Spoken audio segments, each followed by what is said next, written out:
पुरी जिले में शिक्षा सहायक नियुक्ति में जालियाती अभियोग जालियाती शिकार होती अनुसूचित जाति वर्गर बहु योग्य प्रार्थी अनुसूचित जाति वर्ग पर संरक्षित पदवी में बेआईन भाव साधारण वर्गर प्रार्थी को दि जाएगी चाकरी।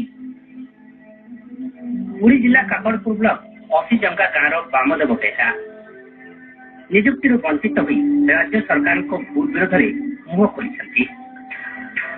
2006 मसीह पुरी जिला सर्वशिक्षा अभियान तरफ 1109 शिक्षा सहायक पदवी पर विज्ञप्ति प्रकाश पाई। जिला स्तर में प्रार्थी चयन सह ओआरबी एक्ट को प्राधान्य दिया सूचना रही। 872 पदवी में प्रार्थी मान नियुक्ति मिला किंतु अनुसूचित जाति संरक्षित 237 पदवी लगी प्रार्थी न मिलू कहारी को नियुक्ति मिलना नहीं। ओआरबी आईन अनुसार अनुसूचित जनजातिर प्रार्थी न मिले से स्थान में अनुसूचित जातिर प्रार्थी को नियुक्ति देवा कथा। मात्र जिला प्रशासन अनुसूचित जनजाति स्थान में साधारण वर्गर प्रार्थी को नियुक्ति देवे। 2006 मसीह विज्ञापन प्रकाशित करागला जो कि से अपॉइंटमेंट दे सारे कि परवर्त अवस्था चंचकता कर गोटे वर्ष पर अर्थात 2008 मसीह से बेआईन नियुक्ति कले ओआरबी एक्ट को उल्लंघन कले। ओआरबी एक्ट अनुसार एसटी नी एससी पिला पाइबे किंतु से चंचकता कर जेनेल अपॉइंटमेंट देले जार फलस्वरूप आम जनइलु आम कथा शुणिले बारंबार मना करदे। हाइकोर्ट इंस्ट्रक्शन हाइकोर्ट इंस्ट्रक्शन देले आमको अपॉइंटमेंट देवाई बाहर करने हाइकोर्ट इंस्ट्रक्शन मानले। योग्यता थाई चाकरी वंचित होती बामदेव अनुसूचित जातिर बहु मेधावी छात्र छात्री। पुरी जिले में अनुसूचित जनजाति पिला नाहंती दर्शाई खाली पदवी में अनुसूचित जातिर योग्य प्रार्थी को नियुक्ति न दे केवल साधारण वर्गर प्रार्थी को नियुक्ति दिगला। पुरी जिला प्रशासन बेआईन नियुक्ति विरोध में बामदेव उच्च न्यायालय द्वारस्थ हेले। एने आवेदनकारी को 2 मास मध्य नियुक्ति देवा पुरी जिलापाल राज्य गणशिक्षा विभाग सचिव को निर्देश देले हाइकोर्ट किंतु यह मानिले नहीं गणशिक्षा विभाग। बर गणशिक्षा विभाग आवेदनकारी को नियुक्ति न देवा 2014 उच्च न्यायालय एक रिट पिटिशन दाखल कले। राज्यपाल मुख्यमंत्री राष्ट्रपति कार्यालय को जनइली से अर्डर कले सठिक सूचना एकाधिक अर्डर देले प्रशासन नीरव।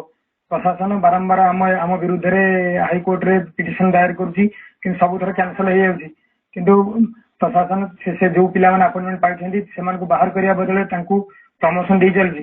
सरकार तहबिल पैसा खर्च होउची सरकार तहबिल पैसा नहीं प्रशासन आम एगेन्स्ट रे केस करि किंतु आम एगेन्स्ट थिबा केस को समाधान करि पारु। मेधावी अनुसूचित जातिर प्रार्थी नियुक्ति वंचित होती बामदेव बेहरा मुख्यमंत्री तथा राज्यपाल को अभियोग जनाई पर राष्ट्रपति को चिठी लिखिले बामदेव। यापर राष्ट्रपति ऑफिस आईन अनुसार तुरंत पदक्षेप ने राज्य सरकार को चिठी आसाला।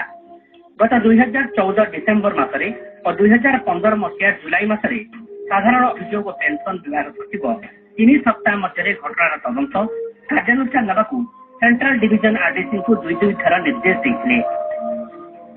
राज्य सरकार को साधारण अभियोग पेंशन विभाग सचिव गणशिक्षा विभाग को 7 दिन मध्य निष्पत्ति देवाई निर्देश देते। तेज उच्च न्यायालय केस विचाराधीन कही गणशिक्षा विभाग निज जिद अटल रही। शिक्षा सहायक नियुक्ति में जालियाती नहीं आम पुरी जिला सर्वशिक्षा अभियान प्रकल्प संयोजकों को भेटू। आसतु शुणा एने कौन कहते प्रकल्प संयोजक। गवर्नमेंट से क्लारिफिकेशन दे दिला से गुडाक जनरल मेरिट अनुसार से गुडाक सब वर्तमान ताको फिलअप करतो से प्रोसेस इम्प्लीमेंट करा जाय बोली सर ऑर्डर दिले हम से इम्प्लीमेंट करा गला संगे संगे संगे वर्तमान जो पिला माने अछंती मान को डिसएंगेज करबा पई नोटिस दिया जिबा बेला को से गोटे केस फाइल कर दिले स्टे हाई कोर्ट रे कर दिले जे हमको वर्तमान हमको एमती दिया जाय बोली हाई कोर्ट स्टे ऑर्डर आने के वर्तमान हम विषय पेंडिंग अच्छे। पुरी जिले में शिक्षा सहायक नियुक्ति में अनियमितता नहीं राज्य सरकार तदंत करेंगे। ओआरबी एक्ट उल्लंघन होते योग्य प्रार्थी को न्याय देवा सठिक पदक्षेप देवे। अनुसूचित जातिर पिला क्षेत्र में अवहेला होते यार सठिक तदंत हो स्कूल गणशिक्षा मंत्री एजुकेट कर डिप्राइवेशन कर कथा नहीं जहाँ रूल ऑफ लॉ अच्छी कि प्रोविजन अच्छी से अनुसार एससी ତାଙ୍କର ହକ୍ ନିଶ୍ଚୟ ପାଇବେ କିମ୍ବା ଯେ ବି ଜେନେରାଲ ବର୍ଗ ବି ହେଲେ ବି ତାଙ୍କର ଯାହା ଡ୍ୟୁ ତା ପାଇବେ। ଜୁଡିସିଆରୀ ଯଦି ପ୍ରୋନାଉନ୍ସ କରିଛନ୍ତି ଅନରେବଲ କୋର୍ଟ ତାହେଲେ ଲେଟ୍ ମି ସି ଏବଂ ତାଙ୍କୁ ଦେଖିଲା ପରେ ଯାହା ଏକ୍ସାମିନ କରିକି ପଦକ୍ଷେପ ସମସ୍ତ ନୀତି ନିୟମକୁ ବେଖାତିର କରି ରାଜ୍ୟ ବାହାରର ନକଲି ବିଇଡି ସାର୍ଟିଫିକେଟଧାରୀଙ୍କୁ ବିନା ଯାଞ୍ଚରେ ଗଣଶିକ୍ଷା ବିଭାଗ ଦେଉଥିବା ଅଭିଯୋଗ ହେଉଛି।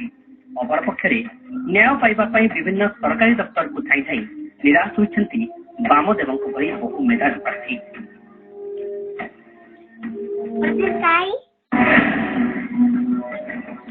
2010 ମସିହାରୁ ଦୁବାଇକୁ ଦାଦନ ଖଟିବାକୁ ଯାଇ ନିଖୋଜ